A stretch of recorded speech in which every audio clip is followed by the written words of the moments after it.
Magluto tayo ng 2 kilo na spaghetti, pamigay natin sa mga bata. Samahan na rin natin ng chicken joy at juice. Mag-slice muna tayo dito ng hotdog. Itong spaghetti ko kahit ipamigay lang natin, hindi natin to tinipid. Para kapag kinain nila, maubos ka agad nila dahil masarap. Ayan, magsutay na tayo dito ng garlic and onion. Kapag nag-aromatic na, maglagay na tayo dito ng ground beef. Haluin lang natin itong ground beef, lutuin lang natin yan. Kapag naluto na, mag-add na tayo dito ng hotdog. Maraming hotdog rin yung nilagay ko dito kasi 2 kilo na spaghetti yung lulutuin natin. Tinakpan ko nga pala to para mas maluto pa yung spaghetti and ground beef. Tapos add na tayo dito ng 3 kilo nitong spaghetti sauce. Masarap din kasi yung spaghetti kapag marami yung sauce ilalagay mo dahil kapag tumatagal to ay sinisip-sip ng pasta yung sauce. Nilagyan ko nga rin pala ng kaunting tubig yung plastic ng sauce para masimot natin yung mga natira pa doon. Para naman sa pampalasa, 2 beef cubes at paminta.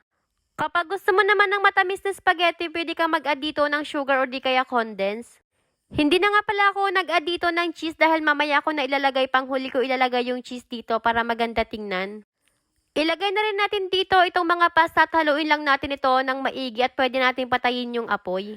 Ayan, haluin lang natin kasi sobrang dami talaga nating sauce dito dahil hindi natin tinipid. Grabe, tingnan mo naman kung gaano kasarap at kasaucy itong spaghetti natin. 2 kilo lang yung pasta natin pero yung sauce natin ay 3 kilo. Ito talaga yung spaghetti na gustong-gusto ng mga bata kasi maraming sauce at hotdog. Ayan, kaunting halo na lang at ready to serve na to. 20 nga lang pala itong styro na binili ko, yung mga kulang ay lalagay na lang natin sa plato. Ayan, magsandog na tayo at maglagay na tayo dito sa ating mga styro. Habang naglalagay nga ako ng spaghetti dito at pagkatapos, sakto naman naluto na itong mga fried chicken. Kaya naman nilagay ko na dito para medyo mainit-init pa natin mabigay sa kanila. Lagyan natin lahat para pantay-pantay meron at gigiran na rin natin ito ng cheese. Ito na lahat ng spaghetti with chicken natin. Kaunti lang pero sabi ko sa plato na lang natin ilagay yung iba. Nagtulong-tulong na nga kami ng mga kapatid ko dito mamigay para meron nagbibigay ng spaghetti, juice at kutsara. Tuwang-tuwa talaga yung mga bata dito habang nakapila at syempre natutuwa rin kami dahil first time lang namin gawin to. Sana sa susunod mas marami pa tayong mga bata na mabibigyan at mapapasaya.